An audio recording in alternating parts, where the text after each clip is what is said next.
ഇപ്പോൾ പ്രചരണം അവസാനിച്ചു. അങ്ങയുടെ യാത്ര, അങ്ങയുടെ സംസ്ഥാനതല പര്യടനം വയനാട് നിന്ന് തുടങ്ങി, ഒടുവിൽ തലശ്ശേരിയിൽ അവസാനിച്ചു. ഈ പര്യടനം ഉടനീളം നമ്മൾ കണ്ടതാണ്. പര്യടനത്തിൻ്റെ ഒരു ഘട്ടം കഴിയുമ്പോൾ രാഹുൽ ഗാന്ധി അങ്ങയെ അതിരൂക്ഷമായി കടന്നാക്രമിക്കുന്നു. അങ്ങ് വിട്ടുകൊടുക്കാതെ അങ്ങോട്ടും മറുപടി പറയുന്ന ഒരു സാഹചര്യം ഉണ്ടായി. യഥാർത്ഥത്തിൽ അതായത് അങ്ങ് നരേന്ദ്രമോദിക്കെതിരെ പ്രസംഗത്തിൽ പറയുന്നുണ്ട്, ഇതൊക്കെ ശ്രദ്ധിക്കപ്പെടുന്നുണ്ട്. പക്ഷേ പിന്നീടുള്ള ക്യാമ്പയിൻ അങ്ങ് രാഹുൽ ഗാന്ധിയെയാണ് കടന്നാക്രമിക്കുന്നത് എന്നുള്ള നിലയിലാണ്. ഇതിലെ യഥാർത്ഥ വസ്തുത എന്താണ്? അത് സ്ട്രാറ്റജിക്കലായി എന്തെങ്കിലും അങ്ങനെ ഒരു തീരുമാനം എടുത്തതാണോ? എന്താണ് അതിൻ്റെ?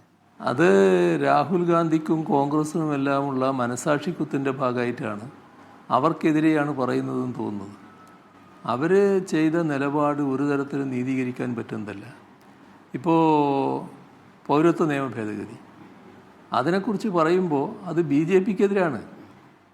BJP ഗവൺമെൻറ്റാണത് കൊണ്ടുവരുന്നത്, മതനിരപേക്ഷതയ്ക്കെതിരാണ്. അപ്പോൾ അതിനെയാണ് ഞാൻ വിമർശിക്കുന്നത്. പക്ഷേ ആ വിമർശനത്തോടൊപ്പം തന്നെ കോൺഗ്രസിൻ്റെ നിലപാട് പറയുന്നില്ലെങ്കിൽ അത് ശരിയാവില്ല. കോൺഗ്രസ് ആ മതനിരപേക്ഷ നിലപാട് ശക്തിപ്പെടുത്താനല്ല നിന്നത്. മതനിരപേക്ഷതയ്ക്ക് വലിയ ആഘാതമുണ്ടാക്കുന്ന ഇത്തരമൊരു ഭേദഗതിയുടെ കൂടെ മൗനത്തിലൂടെ നിൽക്കുന്ന നിലയാണ് ഉണ്ടായത്. അപ്പോൾ അത് പറയുമ്പോൾ രാഹുൽ ഗാന്ധിയുടെ പേര് പറയും. രാഹുൽ ഗാന്ധിയുടെ പേര് എവിടെയാണ് പറഞ്ഞത്? രാഹുൽ ഗാന്ധി ഈ രാജ്യത്തൊരു യാത്ര നടത്തി, ഇവിടെയാണ് അദ്ദേഹത്തിൻ്റെ പേര് പറയുന്നത്. ആ ഘട്ടത്തിൽ ഒരു പരാമർശവും നടത്തുന്നില്ല. അതല്ലേ വസ്തുത? അത് കഴിഞ്ഞ് രാഹുൽ ഗാന്ധി അങ്ങോട്ട് കടന്നാക്രമിക്കുകയായിരുന്നു. അല്ല, രാഹുൽ ഗാന്ധി വന്ന് പറഞ്ഞത് ആ തരത്തിലുള്ളതാണല്ലോ. അപ്പോൾ അത്തരം കാര്യങ്ങൾ പറയുമ്പോൾ ഇതിലെന്താണ് രാഹുൽ ഗാന്ധിക്ക് പറയാനുള്ളതെന്നാണ് ചോദിക്കുന്നത്. രാഹുൽ ഗാന്ധിയെ കടന്നാക്രമിച്ചു എന്ന് പറഞ്ഞാൽ രാഹുൽ ഗാന്ധിയെ കടന്നാക്രമിക്കലല്ല. ഓരോ കാര്യത്തിലും കോൺഗ്രസിൻ്റെ നിലപാട് എന്താണെന്നാണ് ഞാൻ ചോദിച്ചത്. ഇപ്പോൾ നമ്മുടെ രാജ്യത്ത് മതനിരപേക്ഷതയ്ക്ക് പോറലേൽപ്പിക്കുന്ന ഈ നിലപാട് വന്നപ്പോൾ കോൺഗ്രസ് എന്തുകൊണ്ടാണ് പ്രതികരിക്കാതിരുന്നത്? കേരളത്തിൽ ഇത്തരം യോജിച്ച സമരത്തിലുണ്ടായി, അതിൽ നിന്ന് പിൻവാങ്ങാൻ കേന്ദ്ര കോൺഗ്രസ് നേതൃത്വം പറയുന്നു.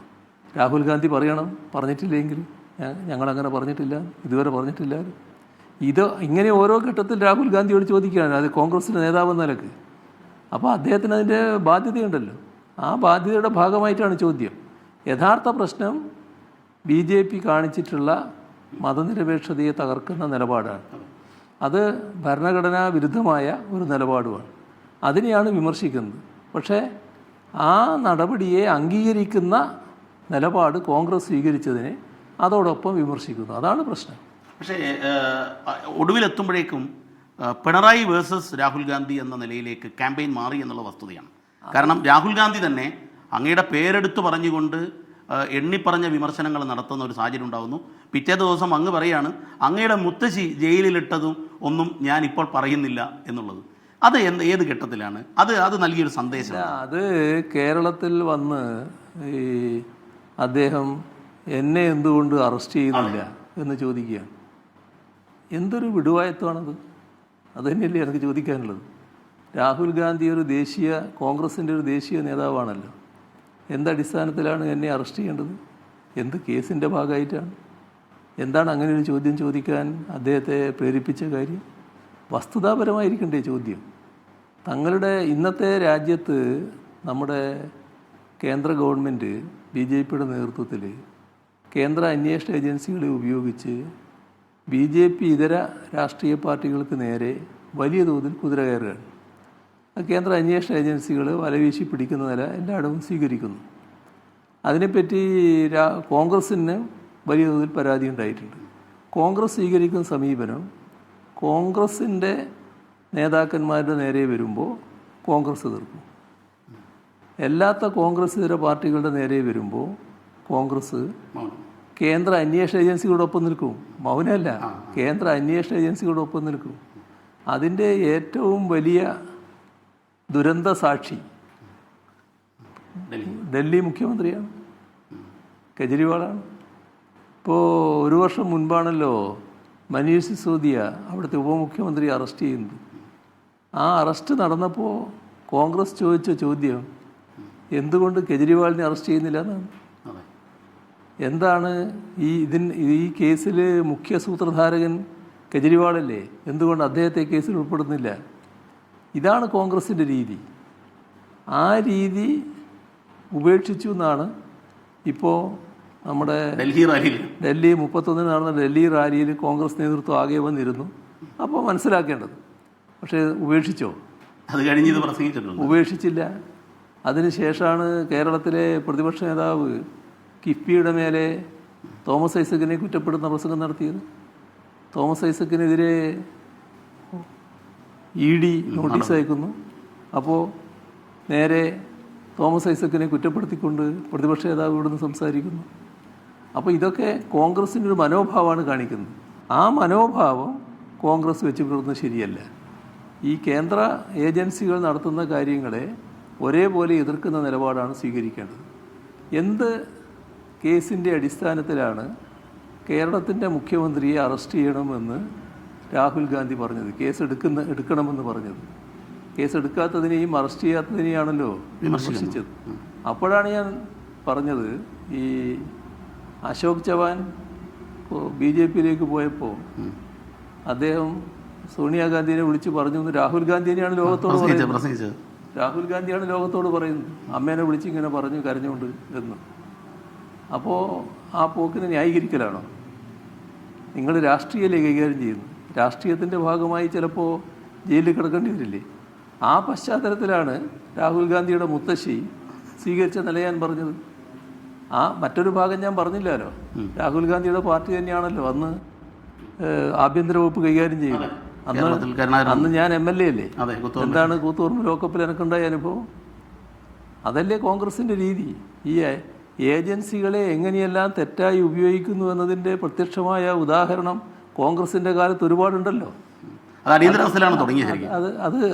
അത് നമ്മുടെ അനുഭവത്തിലുള്ളതല്ലേ. ഈ ലാവ്ലിൻ കേസുമായി ബന്ധപ്പെട്ട് ഞാൻ പറഞ്ഞല്ലോ, അദ്ദേഹം അന്വേഷിച്ച് നോക്കണം. അന്നത്തെ ഗവൺമെൻറ്റിലുള്ള ആരെങ്കിലും ഇപ്പോൾ ഉണ്ടാവുമല്ലോ, അവരോട് അന്വേഷിക്കണം എന്തായിരുന്നു റിപ്പോർട്ടെന്നും എന്തായിരുന്നു നിയമോപദേശമെന്നും. അതൊക്കെ ഞാൻ പറഞ്ഞല്ലോ. അപ്പോൾ അങ്ങനെയുള്ള വിരട്ടലൊന്നും ഞങ്ങളെയൊന്നും നേരെ ചിലവാകില്ലല്ലോ. അതാണ് ഞാൻ ഉദ്ദേശിച്ചത്. ഈ CM ശ്രദ്ധിച്ചിട്ടുണ്ടാവും, ഈ തെരഞ്ഞെടുപ്പ് വേളയിലും കഴിഞ്ഞ നിയമസഭാ തെരഞ്ഞെടുപ്പ് വേളയിലും ഒരു സമാനമായ സാഹചര്യം കേരളത്തിലുണ്ടായിരുന്നു. കഴിഞ്ഞ പ്രാവശ്യം EDയും CBIയും NIA എന്നൊക്കെ പറഞ്ഞ് കേന്ദ്ര ഏജൻസികൾ വട്ടമിട്ട് പറന്നു. അന്ന് വിഷയം സ്വർണ്ണക്കടത്തും ഇതൊക്കെയാണ്. സമാനമായ സ്വഭാവത്തിൽ പ്രതിപക്ഷ നേതാവ് ഉൾപ്പെടെ വാർത്താ സമ്മേളനത്തിൽ ഇപ്രാവശ്യം അങ്ങയുടെ ഓഫീസല്ല അങ്ങയുടെ കുടുംബത്തെയാണ്. ഇത് എങ്ങനെയാണ് സംഭവിക്കുന്നത്? അതായത് കേന്ദ്ര ഏജൻസികൾക്ക് അവരുടേതായ ധർമ്മത്തിൽ നിന്ന് മാറി രാഷ്ട്രീയ അജണ്ട പലപ്പോഴും വരുന്നുണ്ട്. അതിൻ്റെ ഭാഗമായാണ് രാജ്യത്താകെ കേന്ദ്ര ഏജൻസികൾ ഈ ഘട്ടത്തിൽ അറസ്റ്റ് ചെയ്ത് കേസെടുത്തത്. അത്തരം കാര്യങ്ങളൊക്കെ നോക്കിയാൽ 95% നമ്മുടെ BJP ഇതര പ്രതിപക്ഷ പാർട്ടികളിൽപ്പെട്ട ആളുകളുടെ നേരെയാണ്. അപ്പോൾ അത്ര ഭീമമായതാണ് നടപടികൾ. ആ നടപടികൾക്ക് ഇരയായത് പ്രതിപക്ഷ രാഷ്ട്രീയം കൈകാര്യം ചെയ്യുന്നതൊന്നും മാത്രമാണ്. ഇതിൽ 2 ഭാഗം നമ്മൾ കാണണം. ഒന്ന്, നമ്മുടെ പല ആളുകളെയും ആദ്യം ഭീഷണിപ്പെടുത്തുക. BJP ആയാൽ പിന്നെ പ്രശ്നമില്ല. BJP ആയി മാറുന്നതോടുകൂടി അന്വേഷണം നടക്കുന്നു. എത്ര പ്രമാദമായ കേസുകൾ, നിരവധി കേസുകൾ. അപ്പോൾ ഈ നിലപാടെടുത്തു പോവുകയാണ്. അതിലൂടെ പൂർണ്ണമായി പവിത്രവൽക്കരിക്കപ്പെടുകയാണ് BJP ആകുന്നതോടെ. അല്ലാതെ വന്നാൽ ഫൈറ്റ് ചെയ്ത് നിൽക്കുന്നവരെ അറസ്റ്റ് ചെയ്യുന്നു, പീഡിപ്പിക്കുന്നു. നിയമം വളരെ കടുത്തതാണല്ലോ. ആ നിയമം കടുത്തതായതുകൊണ്ട് കോടതികൾക്ക് പോലും വല്ലാതെ ഇടപെടാൻ പറ്റുന്നില്ല. പക്ഷേ കോടതികൾക്കൊരു അസഹിഷ്ണുത വരുന്നുണ്ട് എന്ന് അവരുടെ വർത്തമാനങ്ങളിൽ തന്നെ വ്യക്തമാവുന്നുണ്ട്. കാരണം നിയമത്തെ വല്ലാതെ ദുരുപയോഗിക്കുകയാണല്ലോ. അത് പല ഹൈക്കോടതികളും കൃത്യമായിട്ട് തന്നെ അതൃപ്തി രേഖപ്പെടുത്തിയിട്ടുണ്ട്. ഉത്തരവാദപ്പെട്ട ഭരണഘടനാ സ്ഥാപനങ്ങൾ തന്നെ അതിനെല്ലാം വിമർശനങ്ങൾ ഉന്നയിക്കുന്ന നിലയും ഉണ്ടായിട്ടുണ്ട്. പക്ഷേ നിയമമായതുകൊണ്ട് അതിനകത്ത് മറ്റൊരു നില സ്വീകരിക്കുന്നില്ല എന്നാണ് കാണാൻ സാധിക്കുക.